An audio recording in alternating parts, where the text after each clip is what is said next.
Okay. Good morning.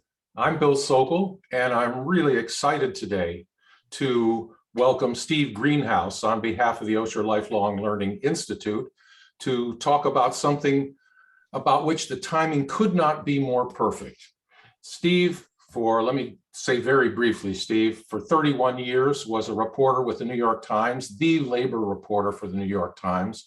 And I think of Steve as the dean of all labor reporters in the country. After those 31 years, he reluctantly took a buyout from the New York Times, but he continues to be a freelance reporter. And I see him showing up in The Guardian and any number of online websites tracking what's turning into be a very exciting time. Steve graduated from Columbia School of Journalism. Then he picked up a law degree from NYU, had the good sense, unlike some of us, to become a reporter instead of a lawyer. And at this point, he just wrote, it couldn't be more timely, a new book is out. I think this shows up. It's called Beaten Down, Worked Up, The Past, Present, and Future of American Labor. And today, I assume he'll be talking about that in the context of Amazon, Starbucks, Apple, REI, big story in the New York Times about, quote, college graduates in the working class fueling union gains. Steve, it's all yours. Thank you for that very nice introduction, Bill. I'll try to do this share screen and slideshow. I think that's working. I'm honored to be invited to speak to the Osher Lifelong Learning Institute. A few months ago, when I was first invited to speak here, I thought I'd be bringing a very mixed message about the nation's workers and unions, a glass half full, perhaps a glass half empty. But in light of some recent impressive developments over the past few weeks, my message really won't be so mixed. I think this is the most promising moment for America's workers and labor unions in decades. Why do I say that? The main reason I feel this way is that we've been seeing what we've been seeing at Starbucks and Amazon, and now workers at REI and Apple and the Art Institute of Chicago and Grinnell College and many other places are seeking to unionize for the first time. I began covering labor for the New York Times back in 1995, and I've been writing about workers and unions in the 27 years since. During that time, many labor leaders and workforce experts said what unions really need is for workers to get excited about unions. And for unionization to spread like wildfire. Well, what is happening at Starbucks is what union leaders and worker advocates dream of, a unionization drive that is spreading like wildfire, plus the huge victory at Amazon. Let me step back for a minute. I should point out that I was originally asked to give a title to this talk. I called it, the name of my book, Beaten Down, Worked Up, The Past, Present, and Future of American Labor. But I've renamed today's talk to take into account some of the exciting new developments and to hopefully jazz up my talk. I'm calling today's talk Starbucks, Amazon, and the Past, Present, and Future of American Labor, with a whole lot of emphasis on the present and the future. Allow me one boastful aside about my book, Beaten Down, Worked Up. The New York Times Book Review called my book engrossing, character-driven, and panoramic. In one of his columns, Nick Kristof called the book superb, important, and eminently readable. The reviewer in the New York Times flattered me to no end, saying, Greenhouse probably knows more about what is happening in the American workplace than anybody else in the country, having covered labor as a journalist for 2 decades. For decades, many of America's workers have faced stagnating wages, while labor unions' membership and bargaining power have declined. In the 1950s, back in the 1950s, unions used to represent 1 in 3 workers. That slid to 1 in 5 in the 1980s and to just 1 in 10 workers today. As unions have declined, we've seen rather unfortunate trends, decades of wage stagnation and a steady increase in income inequality. So much so that the US now has the worst income inequality of the G7 wealthy industrial nations, and the US is one of the very highest levels of income equality of the world's 36 wealthiest nations. And there's another unfortunate trend. The percentage of our nation's economic output going to corporate profits has climbed to its highest level in about 70 years, while the percentage of economic output going to workers to compensation has basically fallen to its lowest level in 7 decades. Whoops, did I say I was going to be upbeat and that this is an especially promising moment? Yes, this is indeed a very promising moment. Last December, it's a very promising moment for unions and for workers. Last December, the NLRB counted the ballots and announced that the workers at one Starbucks in Buffalo had voted to unionize. It was the very first of 9,000 company-owned Starbucks in the United States to unionize. Even though Starbucks founder Howard Schultz inexplicably insists that Starbucks is not anti-union, Starbucks has fought fiercely against unionization, and that makes the string of union successes at Starbucks all the more remarkable. We've seen Starbucks go from having one cafe unionized last December to having 41 unionized as of today. The union has a better winning percentage than the Giants or the Dodgers, winning 41 out of 44 union elections. And now workers at 230 Starbucks in 30 states have petitions for union elections. I won't be surprised if by the end of the year, more than 500 workers at more than 500 Starbucks will have petitioned to unionize. That is really spreading like wildfire. You know, something like that rarely happens among labor unions. Okay, enough about Starbucks. There's this one other little company I want to discuss a bit. It's called Amazon. To my mind, if there was any company that would be impossible to unionize in the US, it was Amazon. It's dauntingly big, a $470 billion a year colossus. That's the nation's second largest employer after Walmart. It has more than 1 million employees in the US. Amazon is ferociously anti-union. It's the only company I know that puts anti-union posters in its toilet stalls so that workers are forced to read anti-union propaganda when they're sitting on the can. A third reason, just plain logistically, Amazon seemed it seemed like an overwhelming task to unionize an Amazon warehouse that has 5,000, 6,000 workers. There are 8,300 workers at the Amazon warehouse in Staten Island that unionized recently.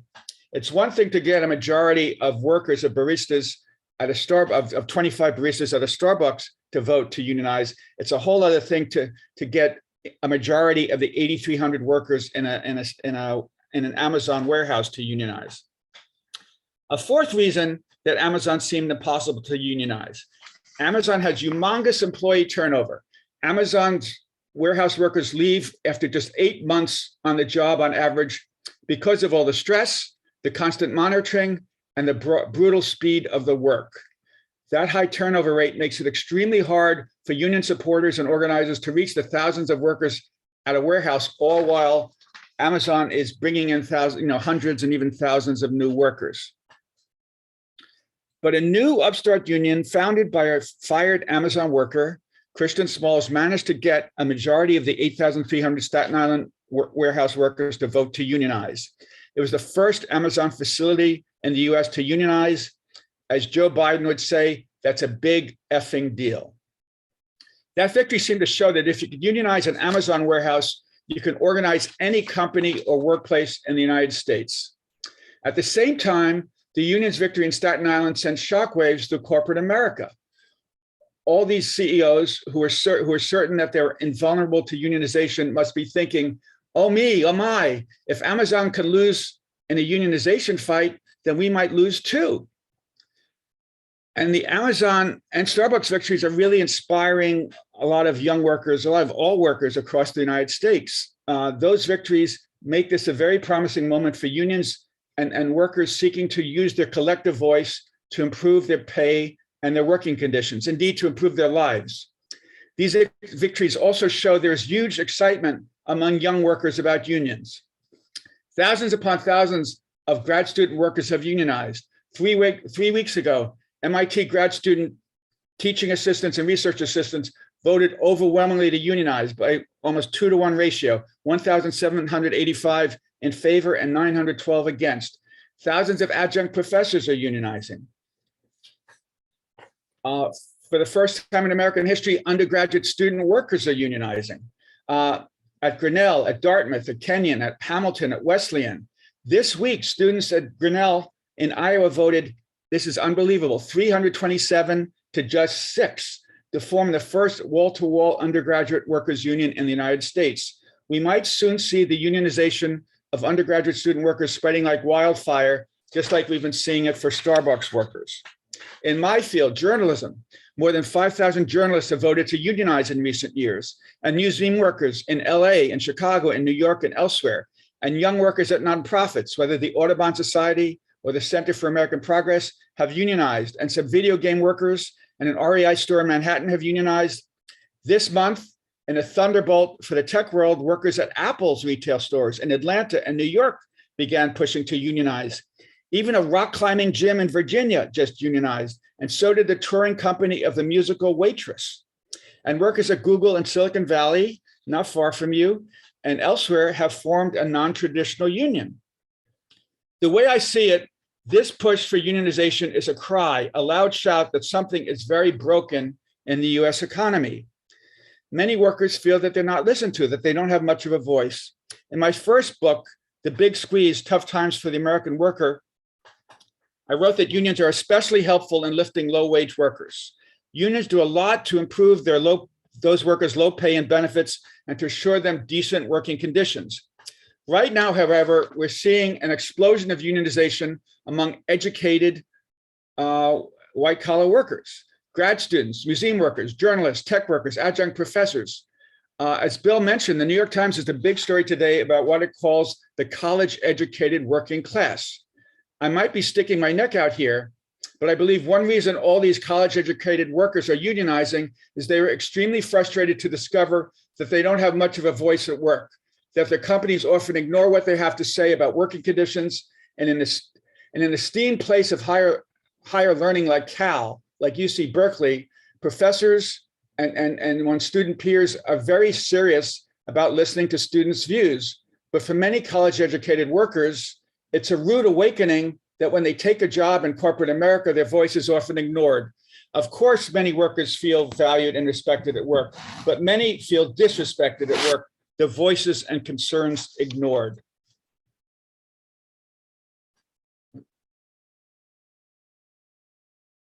From the early weeks of this pandemic, we hailed essential workers for their heroism, but many of those workers feel that they were treated very shabbily.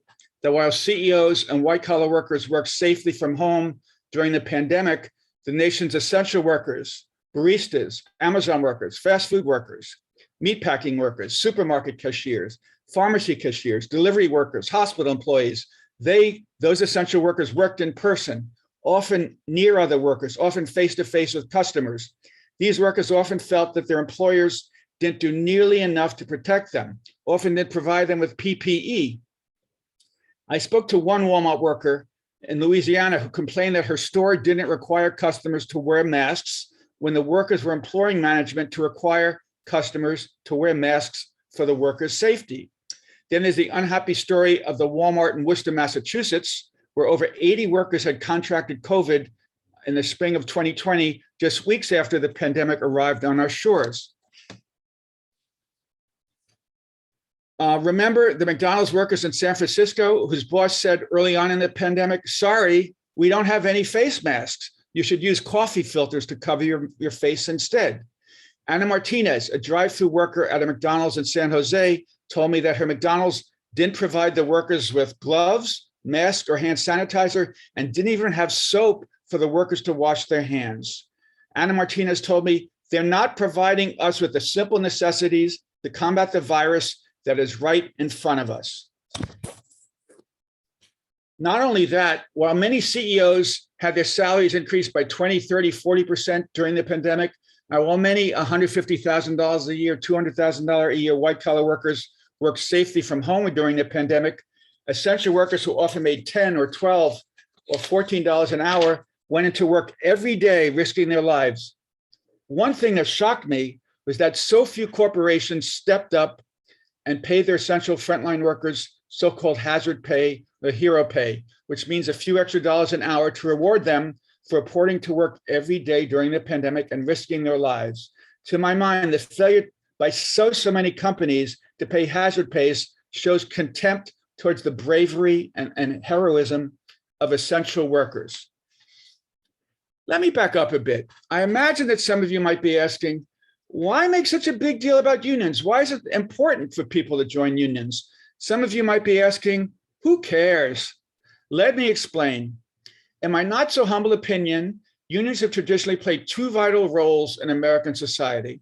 First, unions have for decades lifted workers and their pay, their benefits, and their working conditions. Second, unions play a key, often unappreciated role, but a key role in strengthening our democracy by giving workers a stronger voice, by giving average Americans a stronger voice, not just in the workplace, but in society and in government, on city councils, in state legislatures, and in Congress. In the 1950s, when unions were strongest in the US, the great economist John Kenneth Galbraith wrote that unions were an important countervailing force to corporate power, both in the workplace and in government. I imagine that many of you have seen the bumper sticker, unions, the folks who brought you the weekend. Well, it's true. Many American workers used to work 6-day weeks, even 7-day weeks. Unions also brought us the 40-hour work week. A century ago, many workers commonly worked 70 and 80-hour work weeks. Unions brought us an end to child labor and much safer working conditions. Nowadays, Americans often think of working at auto plants as a solid, high-paying job. But many forget that auto plant jobs were once lousy jobs, dangerous and with low pay. In my book, Beaten Down, Worked Up, I write about managers at GM plants in the 1930s before unionization. They used to require their underlings to mow their lawns for them. So vast was their power over workers before a union came in. It was labor unions that turned those jobs into safe, good-paying jobs. Indeed, labor unions played a pivotal role in creating America's middle class, with famous strikes like the Flint sit-down strike, which was in 1936-37, and it unionized GM, then a hugely anti-union company, and then the nation's largest company and largest employer. So it was strikes by the United Auto Workers in the 1940s that got General Motors to agree to landmark labor contracts that greatly increased wages and provided health and pension benefits for the first time. Those contracts lifted auto workers, Black and white, into the middle class, enabling many Americans for the first time to buy homes and cars. GM's contracts, as well as Ford's and US Steel's, became models across America. Those contracts encouraged, indeed pressured, hundreds of other large companies to significantly raise pay as well. Basically, unions pressured corporate America to do a far better job sharing their profits and prosperity with their workers. And in that way, unions were absolutely pivotal in creating America's middle class in the 1950s and 60s, creating the world's largest, richest middle class. Unions often provide a big boost to low-wage workers as well.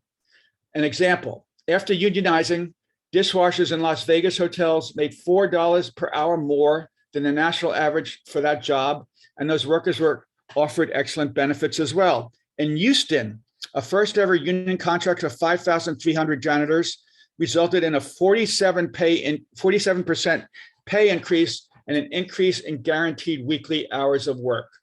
Plus, the Houston janitors, almost all of them immigrants, received health coverage for the first time.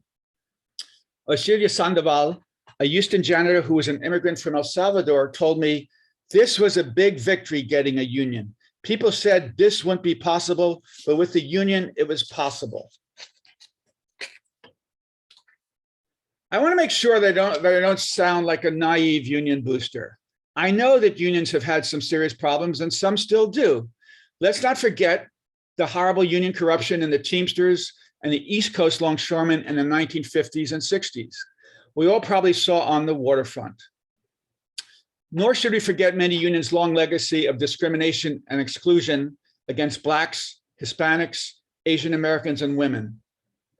I've written at length about these problems. I've gotten union leaders very pissed off at me when I wrote about these problems. Still, it's important to acknowledge that there's far less corruption in unions than there was decades ago.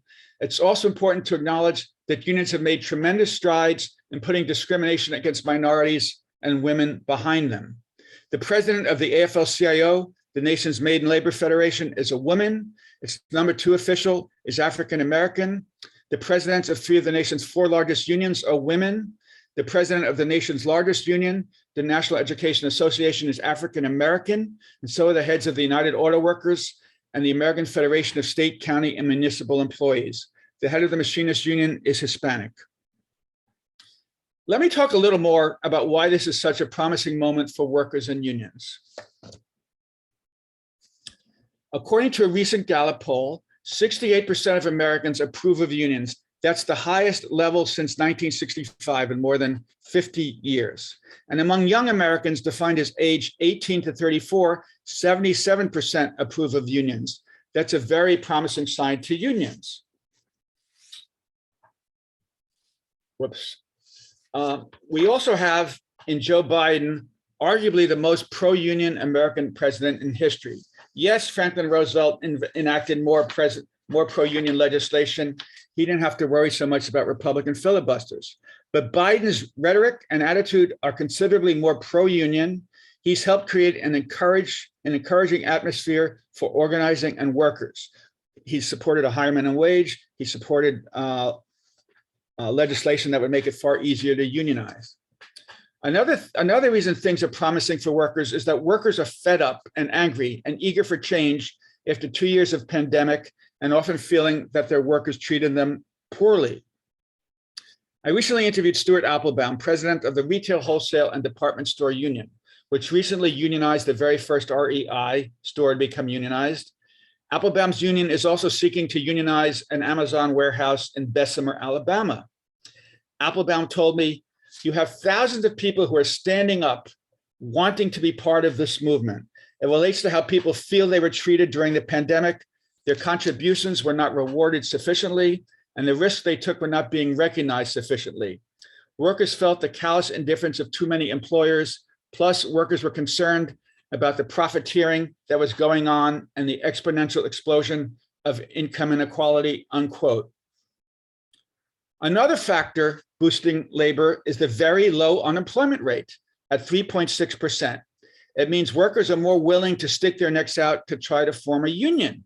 Many workers fear that they will be fired if they seek to unionize. Look at the 7 pro-union Starbucks workers in Memphis who were recently fired. With the jobless rate so low, many workers just aren't as worried about getting fired. They could always find another job. They're more willing to stick their necks out to form a union. More good news for unions. 2 recent studies have shown that essentially 1 in 2 non-union workers say they would vote to unionize if they could, and that's up significantly from 2 and 3 decades ago.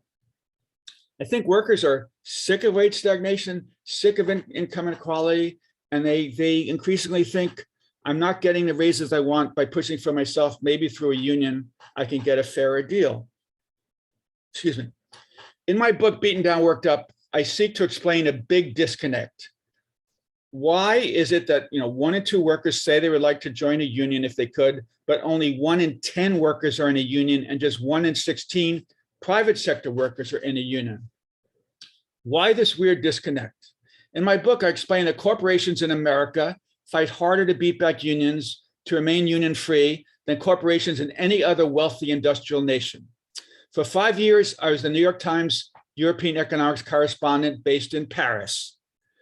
I covered corporations in France, Spain, Italy, Britain, Scandinavia, Switzerland, Denmark, Czechoslovakia, the Czech Republic. Corporations in Europe, they might not love labor unions, but they see unions as legitimate social partners that they need to work with to increase productivity, increase production, and increase profits. In the US, in sharp contrast, many corporations seem to view unions as the enemy, as illegitimate, as a nuisance that they're eager to stamp out, to crush, to eviscerate. I can talk for an hour to explain why, when there are unionization drives, the playing field is tilted usually in favor of corporations and against workers and unions. One big reason is that under US law, corporations can prohibit union organizers from setting foot on company property, from even putting flyers on car windshields in the parking lot. Meanwhile, corporations like Amazon can campaign 24/7 against the union, showing anti-union videos on TV in the lunchroom and break room, requiring workers to attend meetings where anti-union consultants hold forth on the supposed evils of unions, having managers approach workers individually to press and pressure them to vote against unionization, And then there were the anti-union posters in the toilet stalls. Excuse me, I get some water.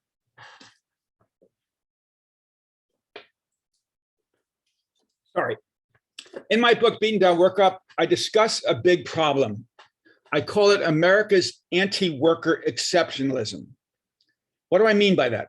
The US is the US, the world's wealthiest nation, is the only advanced industrial nation that doesn't guarantee all workers paid sick days by law, that doesn't guarantee all workers paid parental leave by law, that doesn't guarantee all workers paid vacation by law, that doesn't guarantee universal health coverage to all workers and their families. The US is the only industrial country where if a factory closes or a call center closes or a Walmart closes and the 300 or 500 workers at those places get laid off, their families might lose their health coverage. That doesn't happen in any other industrial nation in the world. As I explain in my book, a big reason for America's anti-worker exceptionalism is that unions are weaker in the US than in other industrial nations. We have one of the lowest rates of union density and the very lowest rate of collective bargaining coverage. Only 11-12% of American workers are covered by collective bargaining agreements. In Scandinavian countries, it's over 90%. In Italy, it's 90%. In France, it's 90%. In Germany, it's like 60%. So, collective bargaining agreements mean that workers have collective voice to push for better wages, better conditions, better lives. Let me give you some unhappy examples of America's anti-worker exceptionalism. The US, the world's richest nation, is one of a tiny, tiny, tiny handful of nations in the world that doesn't guarantee all women workers paid maternal leave, nor do we guarantee paid paternal leave. But the US, Papua New Guinea, and some very, very, very, very small Pacific Island nations that you can't even see on this map, we're the only nations in the world that don't guarantee paid maternity leave. And you'll see, most of the nations in Europe that are in dark blue, they guarantee at least 24 weeks of paid maternity leave. The US is the only industrial nation that doesn't guarantee workers any paid vacation by law. In contrast, in the 27 nations of the European Union, all workers are guaranteed at least 4 weeks paid vacation. In Britain, they're guaranteed 5 weeks and 3 days of paid vacation. In France, they're guaranteed 6 weeks of paid vacation. I've interviewed one McDonald's worker in the US who told me she worked for 7 years in a row and never received 1 day of paid vacation. Meanwhile, Americans want to change this. Poll after poll shows Americans, want laws that provide paid sick days, paid parental leave. Americans overwhelmingly support creating a program for paid family and medical leave by 73% to 27%.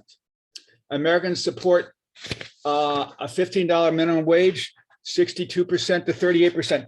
Even in conservative Florida, Floridians voted by more than 2 to 1, 67% to 33%, to raise Florida's minimum wage to $15 an hour.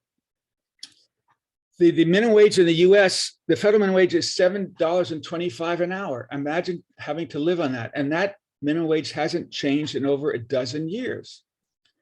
Americans overwhelmingly support, often by 3 to 1, 4 to 1, 5 to 1, many pieces of pro-worker legislation: a higher minimum wage, a law for paid sick days, a law for paid parental leave, increasing subsidies to make childcare more affordable. Yet, the US Congress won't enact such proposals. This shows that our democracy is broken in many ways. Corporate power is so huge that it often trumps what the vast number of Americans want. Another way of saying this is that worker power in the US, the power of average Americans, is far too weak. We need more democracy. We need to fix our imperfect democracy for many reasons. One of those reasons is to enact some basics that will go far to improve things for American workers and their families. Basics like paid parental leave, paid family leave, paid vacation, paid sick days, making childcare more affordable. I once interviewed a grocery worker in New York who told me she got fired because she took 1 day off from work to care for her 8-year-old who was sick and had to stay home from school. One explanation for corporations' huge power is that corporate political donations far, far outstrip donations by labor by 26 to 1, basically $6 billion in the latest election cycle, 2019, 2020, corporations, corporate executives gave almost $6 billion, whereas labor gave, less than 250 million. Just a small fraction of what business does. So, that helps explain why, when Congress is asked to raise the minimum wage or enact paid sick days, so many lawmakers, jump when business says jump, or don't jump when business says don't jump. To strengthen our democracy, we need to strengthen the voice of average Americans, and I submit that means strengthening the voice of labor unions. To paraphrase John Kenneth Galbraith, unions can help counterbalance the hugely powerful voice of corporations. Unions can play a pivotal role in protecting and preserving our democracy and democracies elsewhere. I hardly need to tell you that unions have played a huge role in fighting against authoritarian dictators who destroyed or sought to destroy democracy. Many people forget that one of the very first groups that Adolf Hitler rounded up were Germany's union leaders. On May 2nd, 1933, just 3 months after Hitler came to power, he had the Gestapo arrest Germany's top union leaders and take control of Germany's union halls. Hitler knew that labor unions had the power to challenge his ugly ambitions. Many Americans are too young to realize that it was a Polish labor union, a shipyard workers union, Solidarność, headed by Lech Wałęsa, that was a leading force in topping communism in Poland and restoring democracy in that country.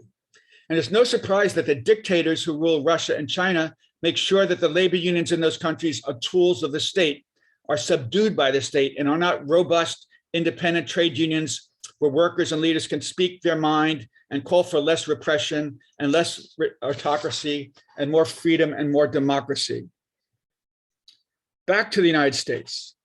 In my book, Beaten Down, Worked Up, I write, labor unions have done more than any other institution to mobilize average Americans to get involved in our democracy and elections, to vote and to make themselves heard. Robert Putnam, author of Bowling Alone, has praised unions for building an important sense of community with the meetings, marches, protests, and picnics, and also for serving as schools for democracy, where workers get involved in everything from collective bargaining to canvassing in political campaigns. Unfortunately, many Democrats have failed to recognize the importance of unions and have done too little to make it easier to unionize. In contrast, Republicans have long recognized the influence and potential of unions in politics. That's a big reason that Republicans repeatedly seek to weaken and shrink labor unions. That's why then Wisconsin Governor Scott Walker and Wisconsin's Republican lawmakers enacted a devastatingly effective law in 2011 to essentially cripple Wisconsin's public sector unions. And I think a desire to weaken unions' political power is a big reason that the United States Supreme Court's conservatives voted 5-4 in the Janus decision to weaken public sector labor unions and their treasuries. The conservative majority ruled that government employees don't have to pay a cent in dues to the unions that represent them and that fight for higher pay and better benefits for them. One example of how Republicans have badly hurt unions is what happened after Wisconsin's anti-union law was passed, along with several other anti-union measures. Wisconsin's union membership fell by 41%, or around 160,000. And the union density in Wisconsin fell from basically 15% down to about 8% in 2021.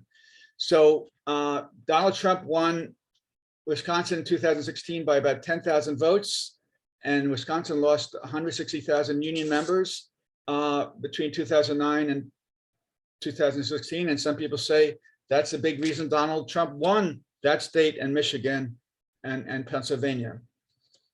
Indeed, some Wisconsin Republicans acknowledged that the goal of the anti-union law wasn't just to weaken unions, but to weaken the Democrats' electoral chances.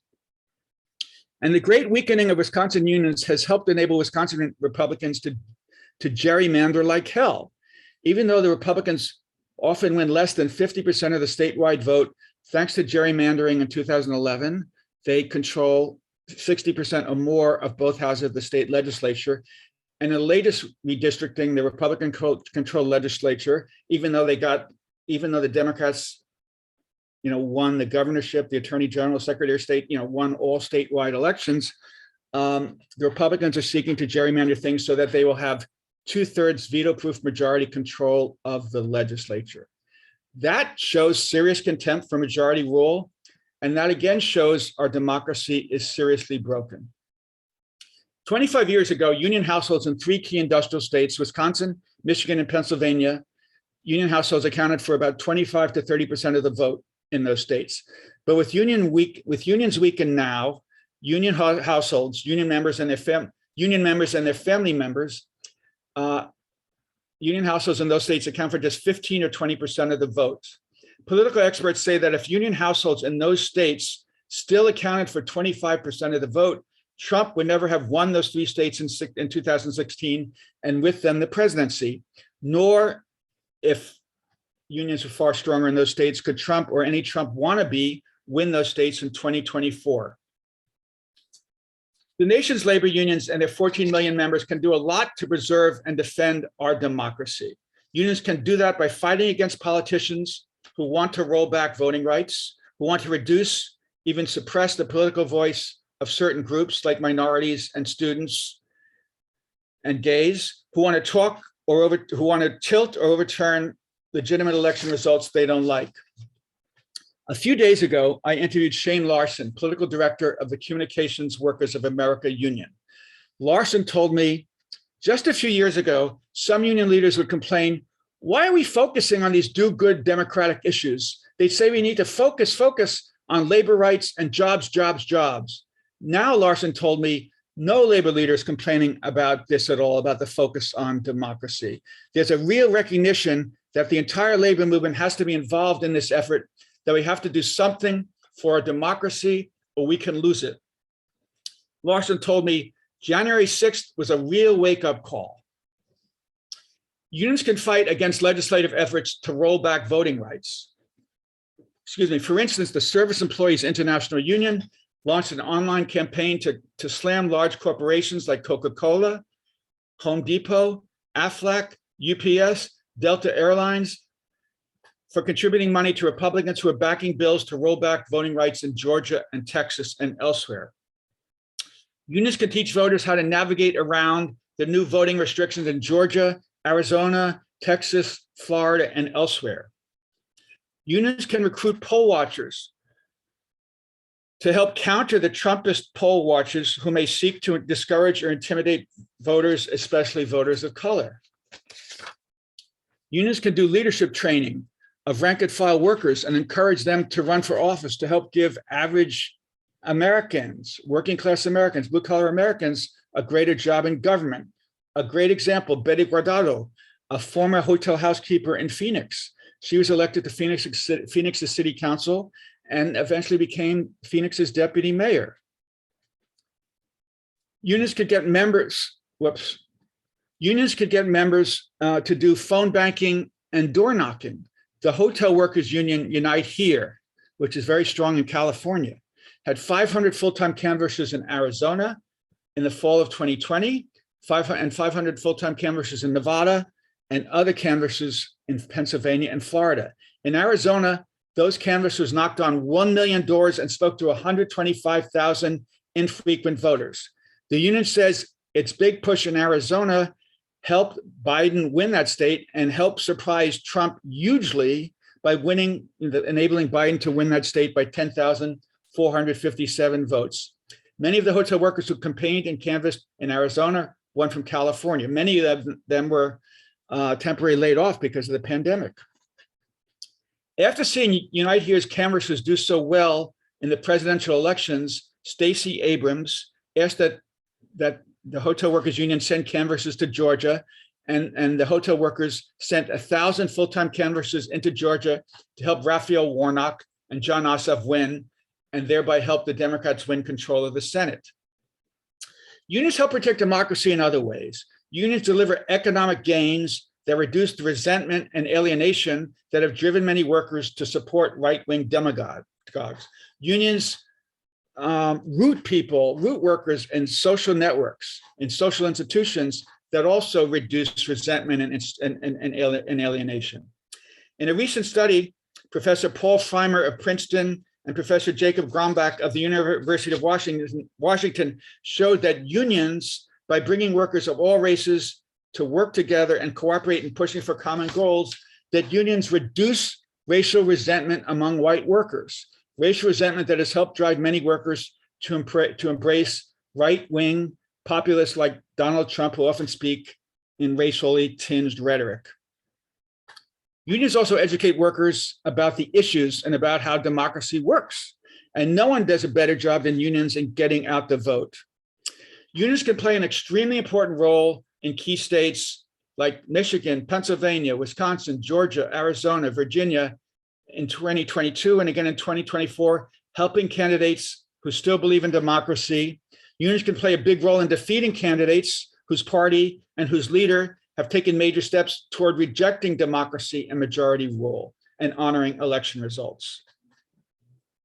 With Stacey Abrams running for governor of Georgia, Unite Here, the hotel workers union, expects her to ask it to send in hundreds of canvassers again this year. The New Georgia Project is an influential voting registration and mobilization group that Stacey Abrams founded.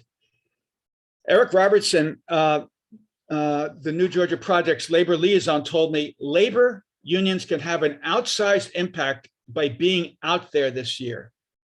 They have relationships with workers who are part of these communities. If the unions are able to activate them, activate these workers, activate these voters, that's going to move the dial. And moving the dial is important in this election because the margins of victory will be so close.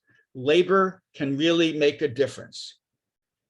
I realize that many Americans don't like unions. I realize that many think unions can be a hassle for business. No one likes strikes.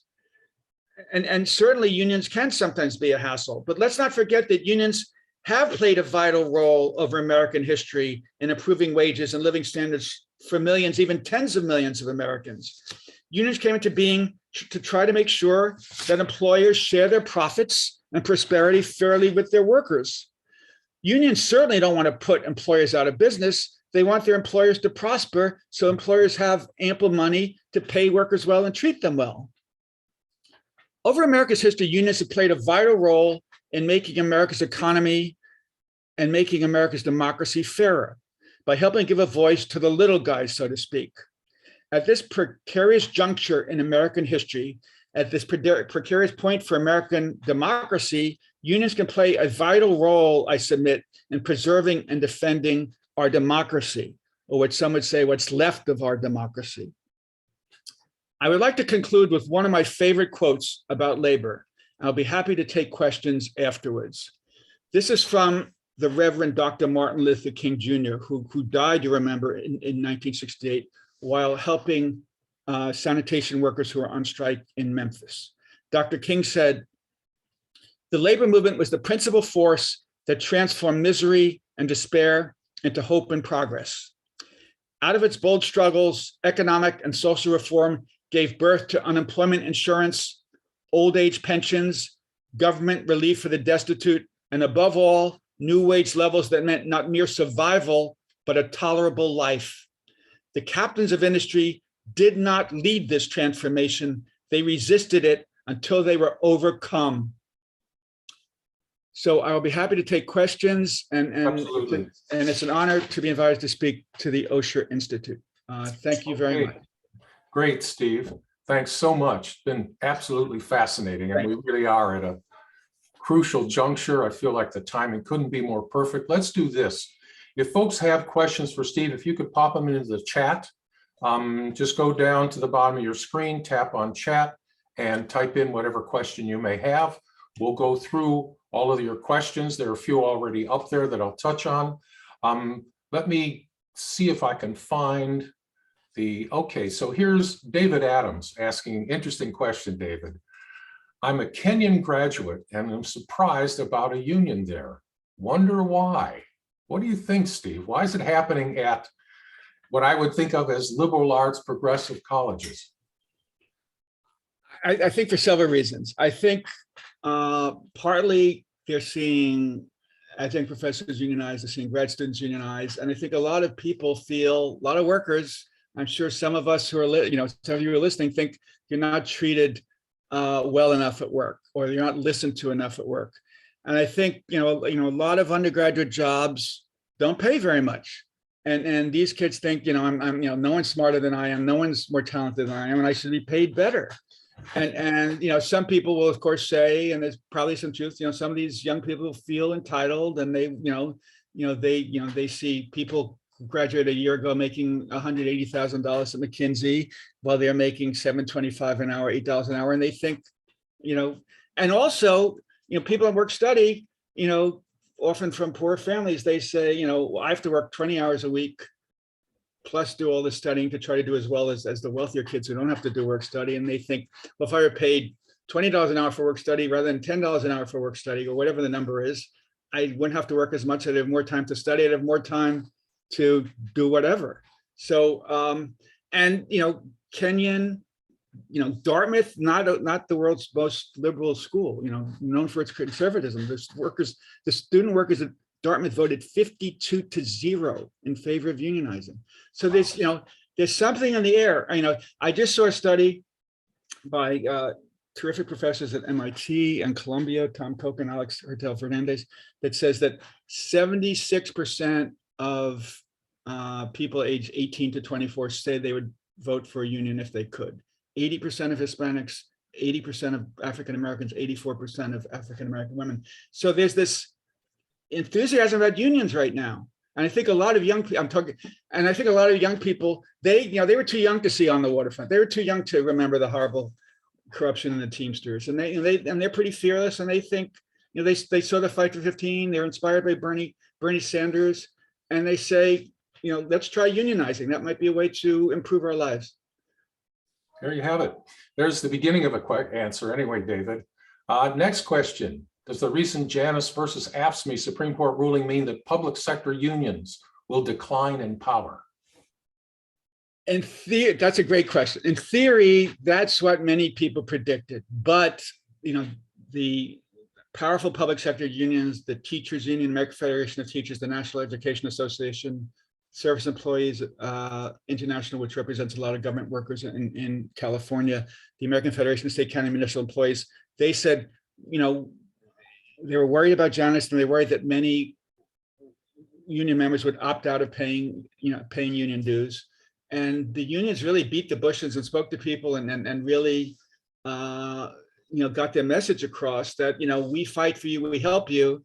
And remember, there are the huge teacher strikes in 2018, the statewide ones in West Virginia and Oklahoma, in Arizona, the big one south of you in Los Angeles, the big one in Chicago. And I think the teacher strikes in ways sent a strong message to government employees across the nation that public sector unions can really fight for you. We could really have solidarity. And I think those teacher strikes also help persuade many government employees to continue paying dues to the unions, because they saw that unions can really fight and help get a better deal for government employees. Okay, let me turn to another one that we may want to skip. I'm not sure. Jennifer Huber says she supports unions, always has, is sole proprietor, wants to remain single person. She's worried AB5 is going to force her to get a W-2 job, join a union. You want to get into that, Steve? I've had a side conversation with her in chat saying maybe we should do a whole special hour on that. Let me just try very quickly. And I've gotten beaten up by some freelancers on this, so I really got to be careful. Ever since Uber and Lyft began, I thought, how can these drivers be called independent contractors? They seem to work directly for Uber and Lyft. Uber and Lyft hires them, it fires them, it sets their pay rates, disciplines them, it sets all sorts of rules. Like, tell me why Uber and Lyft is not a traditional employer. I mean, they should be considered employees and have the right to unionize, have the right to minimum wage and overtime. I get that. And then AB5 was enacted, I submit, in large part to help Uber and Lyft drivers and DoorDash people. But it reached and covered other independent contractors like freelance writers. And that's a much more complicated issue about whether freelance writers should be considered employees or not. And the rules in AB5 are such that a lot of newspapers, magazines fired their California writers and instead used them from the other 49 states because it didn't have to treat it. Anyway, so I think there's a way to square this circle. I think there are answers to this, but I think, whatever problems freelance writers have are very different from, I think Uber and Lyft drivers are just, I'm being too opinionated here. I think they're workers, and they should qualify for workers' compensation. They should qualify for unemployment insurance. They should qualify for minimum wage. Here in New York, where I am, I've interviewed a lot, in my book I've written about Uber and Lyft drivers. These people sometimes work 60, 70 hours a week just to make ends meet. They don't get health insurance. It just isn't fair. And you see all these people, tech investors making a fortune on these companies, and hundreds and hundreds and hundreds of thousands of workers are just bleeding their lives away, just losing sleep, working crazy, trying to make a living. And I think they should be treated as employees by traditional definitions of what an employee is. And I think by being able to band together, hopefully they could improve their lives. But Uber and Lyft, as we saw in the referendum called Prop, I'm forgetting number, what was the proposition overturned, 221? I forget. Uber, Lyft, DoorDash spent $220 million. That's a huge amount, because they kind of want to buy what the law says. Like, we're going to pay so much that we're going to create a new definition going forward of what an employee is. And I don't think it's great when corporations can kind of buy laws that favor them. And that's why I go back to John Kenneth Galbraith saying that labor unions can serve as a valuable countervailing force to corporations using their inordinate power to skew things unduly in their way. Steve, it's a whole separate topic. Speaking as a labor lawyer now, just dropping a footnote. Yes, lots of newspapers, magazines fired California writers unnecessarily because the law didn't require that. You can square the circle very easily if you read the law instead of the $220 million worth of propaganda. Leaving that aside, next question. I'm going to skip Nina Well, Nina Rodriguez says, what do you think of this new trend of contracting labor, Uberization of labor so as to avoid labor law and unions? Is it a dangerous trend? I think you may have answered that by and large. So let me just quickly. So in my book, I have what I think a very nice chapter about some of the early garment worker unions here in New York City. The famous uprising of 20,000 female garment workers in 1909. Which the biggest strike by women in American history. They formed a powerful union thanks to that strike. And then all these garment employers in New York not wanting to pay the high New York wages, they subcontracted out to Philadelphia. So this has been going on forever, and there's been a whole new, more sophisticated wave in the past 10, 15 years, and David Weil, a brilliant professor at Brandeis, wrote a book called The Fissured Economy that really explains that one of the problems I'd say over the past 10, 20 years in our economy and for workers is that companies increasingly want to shed responsibility to their workers. They don't want to pay benefits, they don't want to manage them, and they're happy to farm it out to contractors. And and I've written a lot about home care workers in New York, and you'll interview these home care workers who get paid maybe $11 an hour, $12 an hour, or the company that the contractor is getting $18 an hour. So why isn't the worker getting $17 an hour and the contractor just $1 more? But these contractors make a ton, and again, contracting might be great for the company on top, might be great for the contractors, but it really hurts workers in very much. And it's another aspect of increasing income inequality. The companies on top, the contractors, they're making out very, very well. The contractors siphon off a lot of profits and money that could go to higher wages. And workers often end up, when the contractors are bidding to be low bidder, they'll offer low wages, they'll offer no benefits, and workers get, I'm going to use this French word, pardon me, screwed. So it's a mess, but it's really hard to put that genie, put that Pandora back in the box, so to speak. Okay, another question, Steve. After the Amazon union victory on Staten Island, I noted that the Teamsters indicated they'd be organizing Amazon warehouse workers. What do you think are the pros and cons of a large union taking the lead versus the local effort of people like Chris Smalls? That's another great question. So I should say, even before the Chris Smalls independent new union, the Amazon Labor Union 1 in Staten Island, the Teamsters were making noises about organizing Amazon workers, but they were basically sitting on their hands and not doing very much. I think partly because there was a sense, as I said in my talk, that people thought you couldn't win against Amazon. It was just impossible. It's like climbing Mount Everest. And then, Chris Smalls, the Amazon Labor Union, won, relying on like 24, workers there who did a humongous amount of organizing. It's just total genius in organizing. So I think the Teamsters, on one hand, they want to do more of the organizing themselves, but on the other hand, they see, well, this model of workers organizing coworkers, kind of organic, bottom up, that might be a better, more successful model than the big bad Teamsters or the big bad auto workers coming in. So I think the teams are trying to figure it out. I think they are giving some money and some lawyers to Chris Smalls and the union to help them spread their organizing efforts to other cities. I've said in radio interviews that if you could win in New York City, and New York's certainly a bluer, more union-friendly place than Bessemer, Alabama, but like if you could win a union at Amazon in New York, why not in San Francisco? Why not in Oakland? Why not in Los Angeles? Why not in Seattle? Why not in Minneapolis? Why not in Boston? Why not in Buffalo? Why not in Philadelphia? So I think there are other deep blue places where the union can win.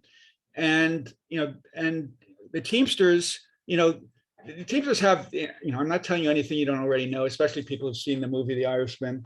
It has a reputation of being corrupt. It's been cleaned up hugely, but also has this wonderful reputation of like swagger and getting things done and like dealing very well with the boss. So I think a lot of workers will be attracted to the Teamsters, but I think what really part of the magic of the success in Staten Island was the workers there saw their co-workers organizing.